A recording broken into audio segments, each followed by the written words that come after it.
So I'm back with Speak Your Truth, video number 2.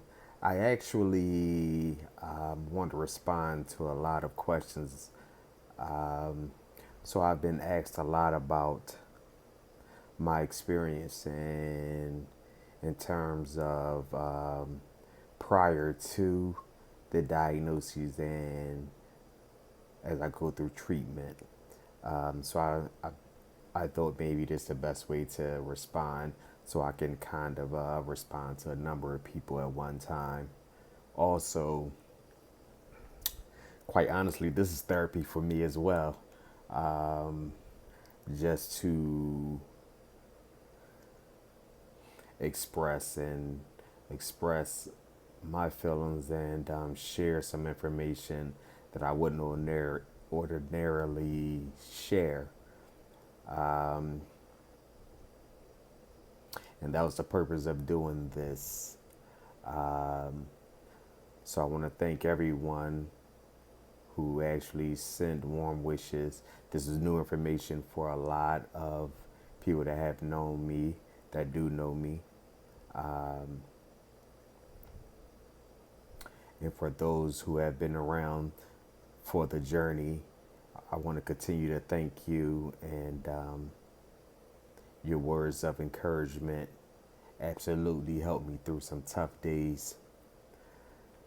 So just backing up, so my sister reminded me that the myxoma that I mentioned in the initial video, myxoma is benign. That was the initial diagnosis. Later, after the surgery, I was diagnosed with angiosarcoma, which is cancerous tumor. Despite the tumor being removed during surgery, pieces of the tumor fell into my arteries, heart vessels, in which they could not remove. So that was the reason for the chemo afterwards.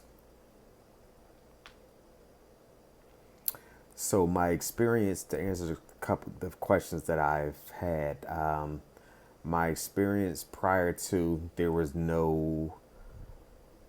um, no indication that I had a serious condition. I say serious because throughout my life I felt fatigued. So that was really the only thing that felt different, but that was something I managed throughout my life. Even as an athlete, as a basketball player, I managed it. Um, Once I had the stroke, the fatigue level was on a scale from 1 to 10. It was actually off the charts. So I didn't experience the disfiguration of or of my face or limpness. However, I did experience some equilibrium issues, balance issues as a result.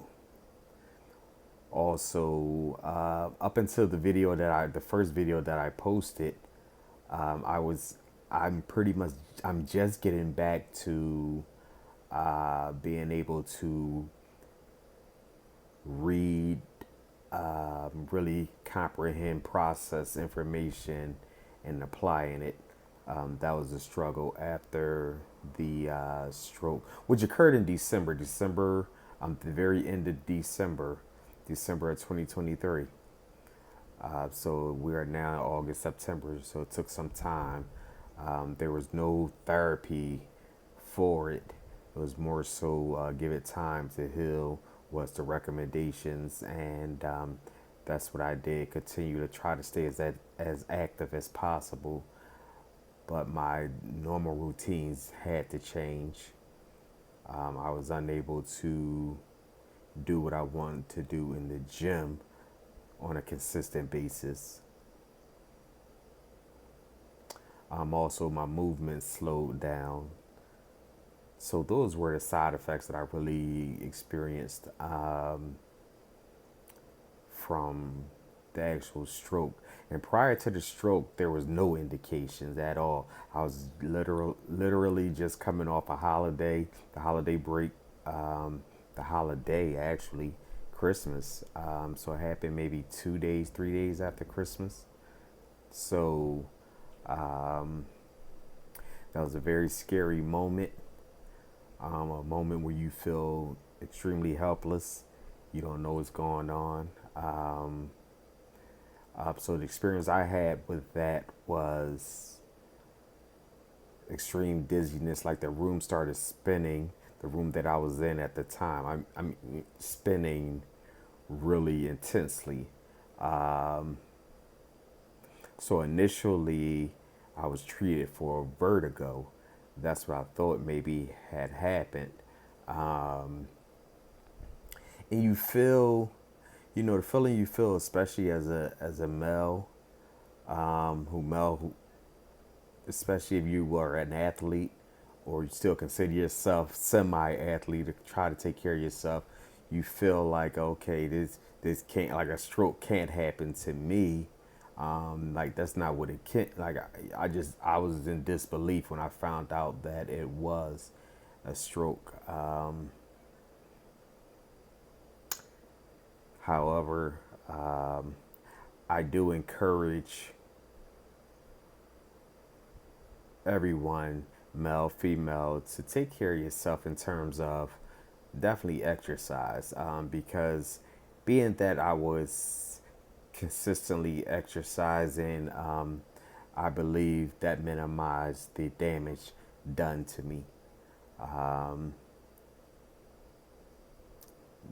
during the stroke, the damage done after the stroke, as well as surgery and the recovery period after surgery.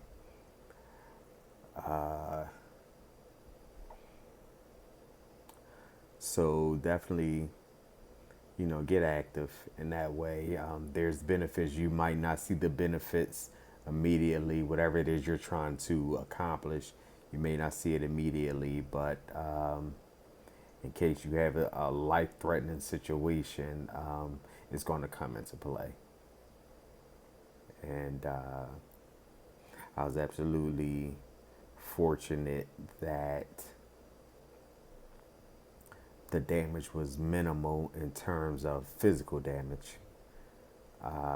You do still have to overcome the mental aspect of it all. And, your life changes drastically. What you're able to do changes drastically.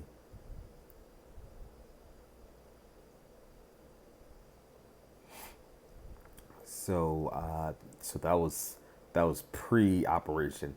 Post-operation, pretty much was the same feeling in terms of post-stroke. It was almost the same feeling in terms of you feel weak, uh, you don't process the same way mentally. Your movements are slower. You just have, and honestly, you have some good and bad days. Some days you just feel extremely lethargic. Uh, you had, it's a weird thing, and a friend of mine was able to understand this when I say this, because he went through treatment. But we both agree, like, you have family support, but there's plenty of times you feel lonely. It's a weird. It's hard to explain. You're not alone, and you know you're not alone, but you feel lonely. So you do have that. You have to fight that feeling, and that's a feeling I absolutely had to fight and continue to fight. I never got to the point where I felt alone and wanted to end my life or anything. I have too much to live for, so that was never a thought, and it still is not a thought ever.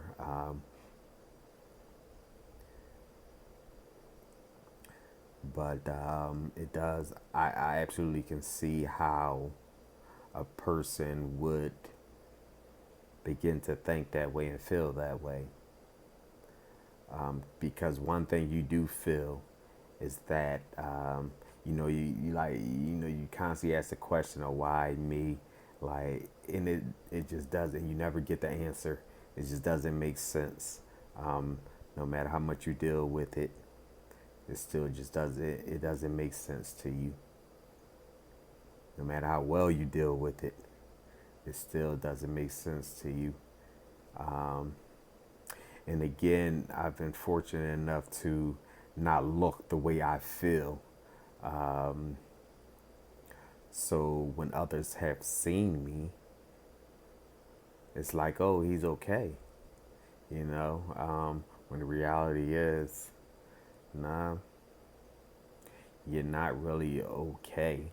You're managing. You're dealing with it the best way you can. But yeah, that was the biggest hurdles, just the mental aspect and physically, again, gaining strength in my on my left side, on my hand in particular, and being able to just sit in front of a computer and read and type and even doing a video. I wasn't able to do this a few months ago. So I'm now in my surgery occurred in April. The stroke occurred in December. June, July, August. So I guess I'm 8 months into this whole experience, and this has been a heck of an experience. And every day it's been a challenge. Like I've been to the hospital so many times that from fevers to infections, from some heart issues that resulted after surgery. So it's been a challenge.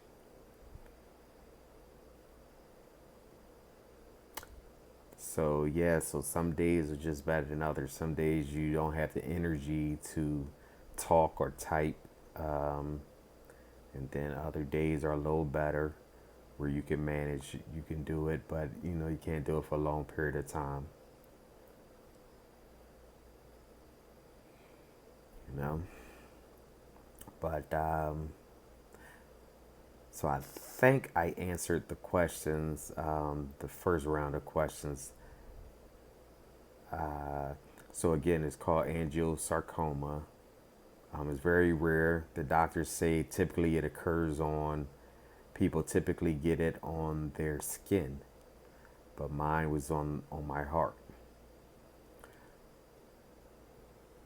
So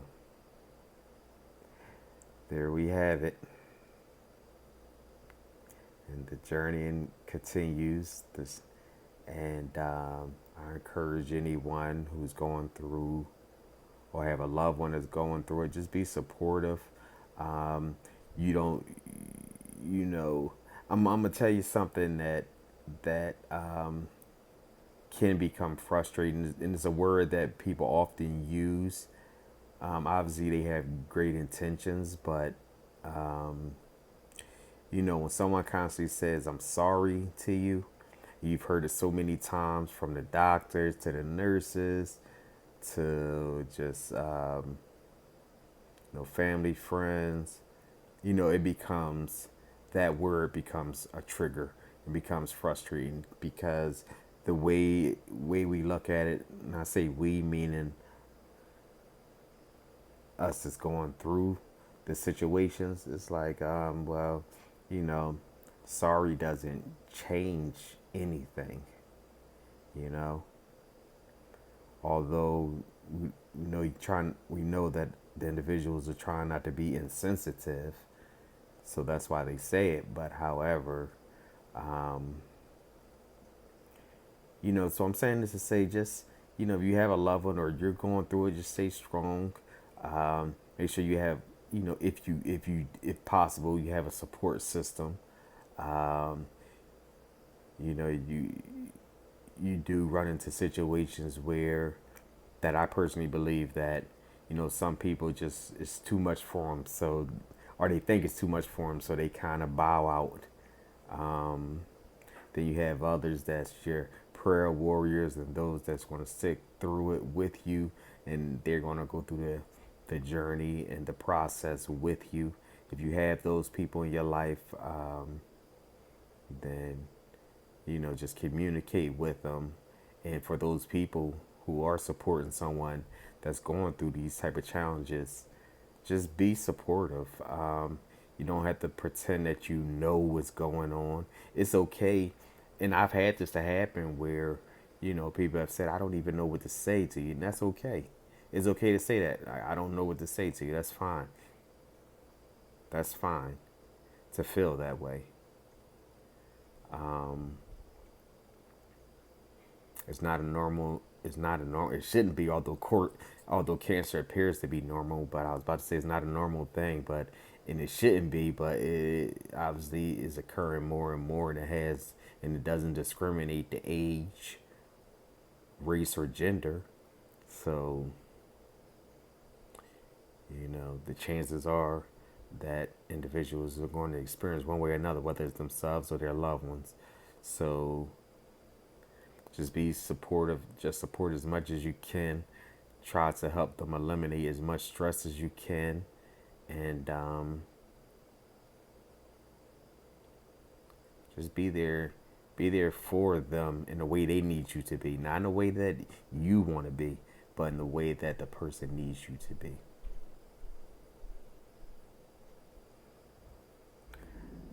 Thank you for listening. For those that did, I hope to inspire. um, I will continue to make videos of my journey, and you know if you have any questions, feel free to ask.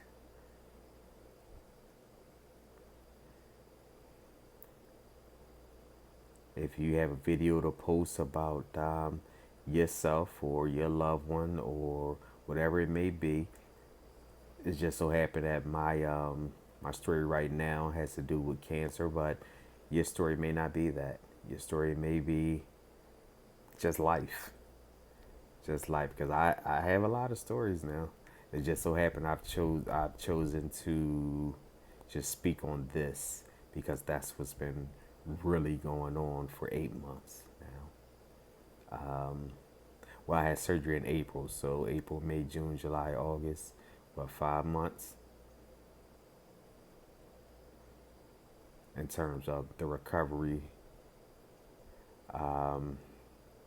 So I do have a follow up coming, a doctor follow up in terms of to see my status and where I am coming up in another week or two in April. I mean, in September, I'm sorry, in September. So hoping for good news.